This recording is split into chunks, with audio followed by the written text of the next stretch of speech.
In today's video, I'm going to teach you how to add a task in the Base44 app.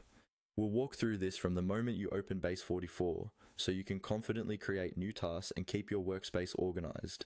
You don't need any advanced knowledge for this, just follow along on your own screen. First, start inside your Base44 app and look for the main navigation area. From here, you'll want to go to the dashboard. The dashboard is usually the central place where you can access different parts of your app, like data, settings, and various entities. Click on Dashboard to make sure you're in the main workspace where all your app sections are available. Once you're on the dashboard, look for the option labeled Data.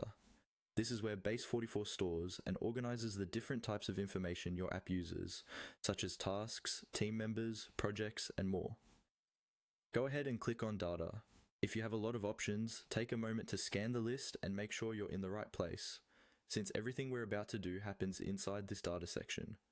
Inside data, you should see a list of entities or tables. These represent different types of records in your app. In this case, we're interested in tasks, so find and click on Task. This will open the task entity, which displays all existing tasks in a table or list view. Think of this as your master list of everything that needs to be done. Now that you're inside the task view, look for a button or link that says Add. This is usually found at the top right or near the list of existing tasks. Clicking Add will open a new task form. This is where you'll create your new task entry. If nothing happens, make sure you actually have the task entity selected and not some other table. With the new task form open, you can now type in the details of your task.